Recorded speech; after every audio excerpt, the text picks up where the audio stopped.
किसी इबादत गाह पे ये गीत गाया गया? लोग थे जिन्होंने क्या किसी मुफ्ती मुकर्रम ने, किसी मौलवी मौलाना ने ये गीत गाया है? नाम लीजिए उसका, कोट करिए, तारीख बताइए, हिस्ट्री से बताइए, पिछले 75 साल में बताइए। ईश्वर अल्लाह एक है, अल्लाह एक है, सारे मुसलमान उसमें विश्वास रखते हैं। ईश्वर एक है, सारे मुसलमान उसमें विश्वास रखते हैं।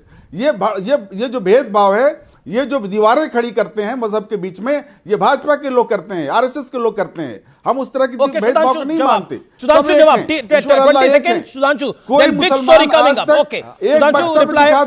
Okay Anwar Pasha, professor Pasha, you senior, आप सीनियर हैं लेकिन शांत होइए, अपनी बॉडी डाउन करिए। Okay doctor Trivedi 30 seconds.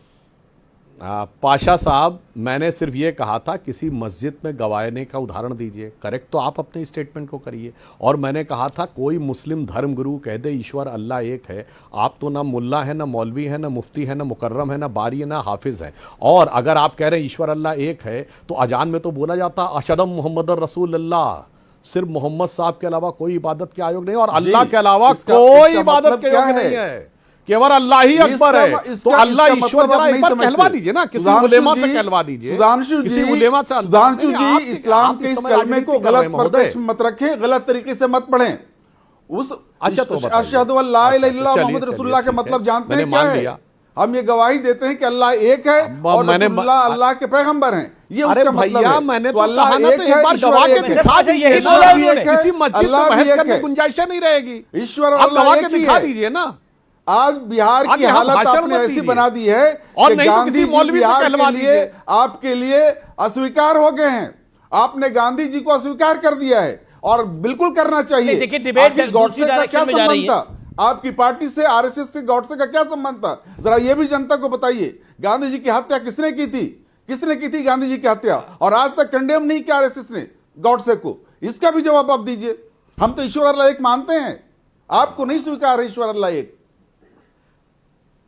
अरे भैया, मैंने तो कहा ना, तो मानते हैं तो मस्जिद में गवाह के दिखा दीजिए, टीवी डिबेट में भाषण मत दीजिए और उलेमा से दिखवा दीजिए, फिर आए बाएं साएं बोलिए, इमाम से कहलवा दीजिए। ये टीवी डिबेट में आके अब बोल रहे हैं, मैं दावे के साथ कहता हूं, बुलवा दीजिए, उसके बाद बोलिएगा। बचाव के लिए इसीलिए देश के 75 साल में देख लिया, किसी इमाम, किसी मौलाना, किसी और गांधी का सबसे बड़ा अपमान। बड़ी खबर आ रही है, बड़ी खबर आ रही है। कल प्रधानमंत्री नरेंद्र मोदी दिल्ली में एक बड़ी रैली को संबोधित करेंगे। ये बहुत बड़ी खबर है। दिल्ली में कल रैली को संबोधित करेंगे प्रधानमंत्री मोदी। ये बड़ी खबर इस समय की है। कल सावरकर कॉलेज की आधारशिला रखेंगे प्रधानमंत्री मोदी। वीर सावरकर के नाम पर दिल्ली में एक कॉलेज बनेगा। भारतीय जनता पार्टी का यह वादा था। नजफगढ़ में वीर सावरकर के नाम पे कॉलेज बनेगा। और भी कई दिल्ली को सौगातें देने वाले हैं कल प्रधानमंत्री नरेंद्र मोदी। मैं सीधा रुख करता हूं। और दूसरी तरफ बीजेपी आरोप लगा रही है कि वोट फ्रॉड कर रही है आम आदमी पार्टी। जबरदस्त तरीके से वोट फ्रॉड किया गया है। संजय सिंह का पलटवार है कि बीजेपी पे आरोप है कि बीजेपी पूर्वांचल के लोगों की वोट को काट रही है और बीजेपी को हमने एक्सपोज कर दिया है, दिल्ली के लोगों को बांग्लादेशी बता रही है। यह संजय सिंह का आरोप है। यूपी बिहार के लोग बांग्लादेशी कैसे हैं, यह संजय सिंह कह रहे हैं। कुल मिलाकर दिल्ली की सियासत आई है और बिहार का रास्ता भी क्या दिल्ली से जाता है? प्रियंका कक्कड़। सभी को नमस्ते। अमीर जी, क्योंकि पहली बार आपके शो पे आ रही हूँ नए साल में, तो सबको new year, happy new year also. Sudhanshu ji ने 15 मिनट पूरा झूठ बोला। सबसे ज्यादा हिदायती तो ये है, इन्होंने इमामों की सैलरी कर दी 16,000 रुपए हरियाणा में, पर अभी तक पुजारियों के लिए या ग्रंथियों के लिए कहीं कुछ नहीं कर पाई। जैसे दिल्ली सरकार ने 18,000 किया है पुजारियों के लिए और ग्रंथियों के लिए, वैसे ये भी कर दें अपने 20 राज्यों में। नहीं करेंगे? इमामों के लिए तो कर दिया, तो क्यों नहीं कर रहे बीजेपी के लिए? तो क्यों नहीं कर रहे पुजारियों के लिए? मैं भी भगवान श्री राम से प्रार्थना करूंगी कि भाजपा को इस बार सद्बुद्धि दे। ये चुनावी जो भी बनते हैं बनना बंद करें और सच्चे मायने में हिंदुओं का अधिकार उनको दें। तो इस पर विचार होना चाहिए। जहां तक वोट काटने की बात है, तो अब हमने 2 बार प्रमाण, 2 से ज्यादा प्रमाण दे दिया एक्चुअली अमीर जी।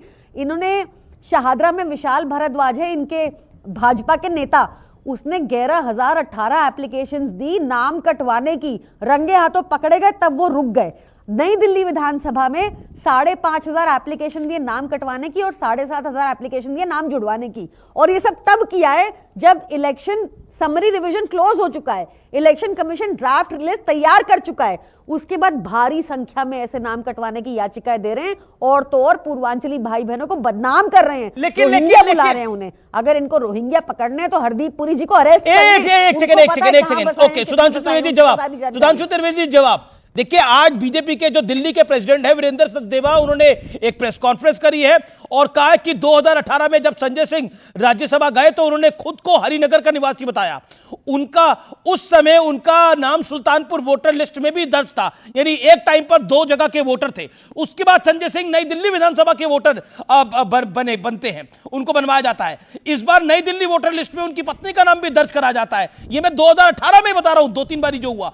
संजय सिंह का फिर तिलकनगर विधानसभा में भी नाम था। इसके बाद ये आपके जो अध्यक्ष कह रहे हैं ये आपराधिक काम है, कानूनी कार्रवाई होनी चाहिए, और वो अपनी पत्नी का 4 जनवरी 2024 का नाम कटने का दावा करते हैं और 8 जनवरी 2024 को हलफनामा देकर कहते हैं कि वो सुल्तानपुर की वोटर है। ये कहानी बहुत इंटरेस्टिंग है अपने आप। अरे नहीं है। देखिए अमीश जी, संजय सिंह जी कोई छोटे और सामान्य नेता नहीं है। वो आम आदमी पार्टी के संसद में नेता संसदीय दल है, और जो उनका आचरण दिख रहा है कि एक बार इधर के वोटर दूसरी बार दूसरे के वोटर, उसमें कुछ नया नहीं है अमीश जी। ये तो आम आदमी पार्टी की फितरत है, कभी इस तरफ कभी तोला, कभी माशा, कभी रत्ती, कभी तोला, कभी इधर कभी उधर। वो तो ट्विस्टिंग समरसॉल्ट लेते हुए जैसे ओलंपिक के जिम्नास्ट होते हैं, मुद्दों से लेके किसी भी विचार के ऊपर पलटते रहना उनकी सहज स्वाभाविक सी परिस्थिति है। इसमें कहीं कोई किंतु परंतु की बात नहीं है। और आम आदमी पार्टी तो वो बेहतरीन पार्टी है जिसके सर्वोच्च पद पर बैठे हुए लोग, मुख्यमंत्री केजरीवाल जी, उप मुख्यमंत्री थे मनीष सिसोदिया जी, और नेता सदन संजय सिंह जी, तीनों शराब घोटाले में जेल जा चुके हैं। आप सोचिए, ऐसा आपको कोई उदाहरण नहीं मिलेगा जिसमें leader of the house, deputy leader of the house and leader of the house in parliament, यानी leader of the house in assembly और leader of the house in parliament, सब जेल की हवा खा चुके हो। तो मुझे लगता है उन चीजों से बचने के लिए जो बात कर रहे हैं, और मैं कहना चाहता हूं बहुत साफ, घुसपैठियों को किसी प्रकार से प्रोटेक्ट करके वोटर बनाने की जो चाल है, ये इंडी गठबंधन के सभी दलों की सहज स्वाभाविक चाल है, क्योंकि इनको लगता है कि घुसपैठिए इनको सबसे ज्यादा वोट देते हैं, इसलिए ये पूर्वांचलियों के नाम के ऊपर जो तिनके की ओट में पहाड़ छुपाने की कोशिश कर रहे हैं, वो मैं सब प्रमाण देता हूं। अमीश जी, हाल के लोकसभा चुनाव में, जो पिछले लोकसभा चुनाव थे 2024 में, भारत में सबसे बड़े अंतर से कौन सी लोकसभा सीट जीती गई है? असम की धुबरी सीट जीती गई है, जहां कांग्रेस के रकीबुल हसन 10,25,000 से जीते हैं, जो भारत के इतिहास की सबसे बड़ी विक्ट्री है। और यह धुबरी सीट वो है जिसे असम में मिनी बांग्लादेश कहा जाता है, जहां 90% के लगभग मुस्लिम हैं और जिसमें मेजॉरिटी बांग्लादेशी घुसपैठी हैं। बस इतना काफी है ये बताने के लिए कि घुसपैठिए किसके दिल में है और किसके लिए राष्ट्रहित दिल में है। लेकिन उदाहरण और इनके मनीष सिसोदिया जी ओपनली बोल चुके थे, शाहीन बाग इनके दिल में है। प्रियंका, एक घर में जब 60, 80 वोट निकल के आ रहे हो, आप ही के प्रोग्राम में बोला था, आपको लगता नहीं है ये न्यूज़ 18 के प्रोग्राम में बोला था मनीष सिसोदिया ने कि शाहीन बाग मेरे दिल में है जी, और ये वोटर फ्रॉड नहीं है। और संजय सिंह जी जो कि मेंबर ऑफ पार्लियामेंट है, वो आखिरकार वोटर कहां के हैं? कभी वो सुल्तानपुर के वोटर हो जाते हैं, कभी वो नई दिल्ली के हो जाते हैं, कभी वो तिलक नगर के हो जाते हैं। मामला क्या है? मैं जवाब, और एक घर में 60 वोटर कैसे हो सकते हैं जो उधर लोग रहते ही नहीं है?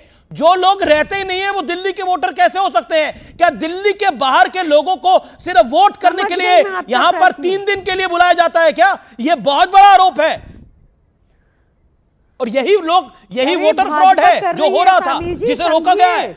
अब दिल्ली पुलिस भी कह रही है कि कार्रवाई होगी इस पे। भाजपा, अरे सुन तो लीजिए, भाजपा ने, दिल्ली पुलिस ने क्या बोला कि बांग्लादेशियों के साथ आम आदमी पार्टी का कोई कनेक्शन नहीं है। मैं बता रही हूं, हरदीप पुरी जी को अरेस्ट करो, सारा मसला खत्म हो जाएगा। उनको पता है रोहिंग्या कहां बसा है। और